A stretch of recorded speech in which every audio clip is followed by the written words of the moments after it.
কিন্তু আল্লাহ রাসূল সাল্লাল্লাহু আলাইহি সাল্লাম বলছে, কোন যুবক মানুষ জোয়ান অবস্থায় আল্লাহ রাব্বুল আলামিনকে খুশি করার জন্য যদি সিজদা করে, ওই সিজদার সওয়াব কত হয় আমি জিবরাইল আলাইহিস সালাম হিসাব করে শেষ করতে পারি না।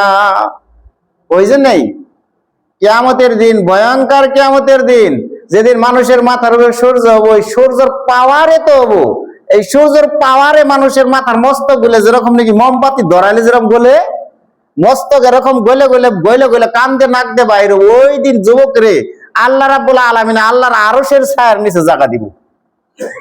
আর এই দুনিয়ার মধ্যে সব রং তামসা, দুনিয়ার সব বাদ দিয়ে আল্লাহ রাব্বুল আলামিনের ইবাদত বন্দেগীর মধ্যে লাগিয়ে গেছে, ওই জন্যই যুবকেরা আরশের ছায়ার নিচে জায়গা দেওয়া হবে।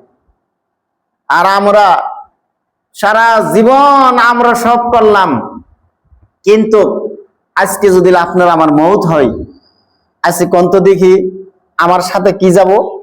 কেউ যাব? কেউ যাব না।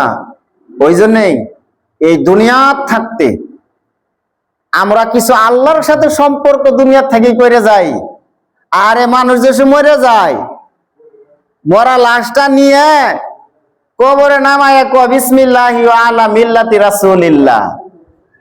জীবনে এই কথা এই দোয়ার মধ্যে এটাই বললাম, আল্লাহ তোমার নামে শুরু করলাম, আল্লাহ রাসূল সাল্লাল্লাহু আলাইহি সাল্লামের ধর্মের উপরে, মুহাম্মদ সাল্লাল্লাহু আলাইহি সাল্লামের ধর্মের উপরে আমি এই বান্দাকে রাখে চলে গেলাম। আরে কোন দেখি যে মানুষটা নাকি যে আল্লাহ রাসূল সাল্লাল্লাহু আলাইহি সাল্লামের জীবনে হায়াত থাকতে আল্লাহর নবীর আদর্শ, আল্লাহর নবীর তরিকা, আল্লাহর নবীর নিয়ম, আল্লাহর নবীর কানুন যে মানুষটা জীবনে মানে নাই বাইসে থাকতে, আর ওই মানুষটা, মরা মানুষটা আল্লাহ রাসূল সাল্লাল্লাহু আলাইহি সাল্লাম কিভাবে নেব? ওর উম্মত হিসেবে বইছে, যেটা আমার উম্মত, আল্লাহ রাসূল সাল্লাল্লাহু আলাইহি সাল্লামের গাড়ির মধ্যে কিভাবে করে তুলবো? ওই জন্যই প্রত্যেক মানুষ মরার আগে আল্লাহ রাসূল সাল্লাল্লাহু আলাইহি সাল্লাম বলছে, হাসিবু ক্বাবলা আন তুহাসিবু। আমগর যে প্রত্যেক মানুষের মরার পরে যে আঙ্গর একটা হিসাব আছে, এই হিসাব হওয়ার আগেই এই দুনিয়ার হিসাব মিলাও। তোমার নিজের হিসাব তুমি নিজে করে দেখো। আমরা কবরে যাব, কবরে যাওয়ার আগেই তুমি, এই কবরে যাওয়ার আগেই তুমি আরেকটা হিসাব তুমি করে দাও। কবরে যাওয়ার পরে দুনিয়ার কোনো বন্ধু বান্ধব কেউ থাকতো না। ইতিকাফ মানে কি? ইতিকাফ করা মানে আল্লাহর সাথে সম্পর্ক করা।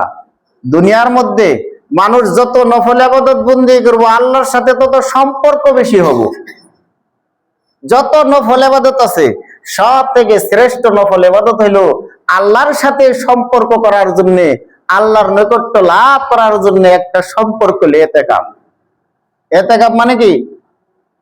আমি আমি বাড়িতে থাকলে আমার সম্পর্ক দোকানের সাথে, আমার সম্পর্ক ছেলে মেয়ের সাথে, আমার সম্পর্ক বাড়ি ঘরের সাথে, আমার সম্পর্ক খেতিবাতির সাথে, আমার সম্পর্ক গরু বাছুরের সাথে, আমার সম্পর্ক দুনিয়ার মানুষের সাথে, আমার সম্পর্ক বিবি বাচ্চার সাথে, এই যে যে দুনিয়ার এই নানান কিসিমের সম্পর্ক নিয়ে আনলে যে আল্লাহর সাথে সম্পর্ক, এটা অসম্ভব। ওই জন্যই দুনিয়ার সব কিসিমের জামালা ছাইরে আল্লাহর সাথে সম্পর্ক করার জন্য আল্লাহর ঘর মসজিদ আসে যখন ইতিকাফে বসলেন, সম্পর্ক আমার আল্লাহর সাথে। ওই জন্যই যেসব নাকি মানুষ আল্লাহর সাথে সম্পর্ক করার জন্য মসজিদে বসে, ওই দিনে বিনা ওজরে ওই মানুষটা মসজিদ থেকে বাহির হইতে পারবো না, কোনো বেচাকিনি করতে পারবো না। বিনা ওজরে কোনো মানুষটা কারোর সাথে গপ্প গুজার করা পাবো না।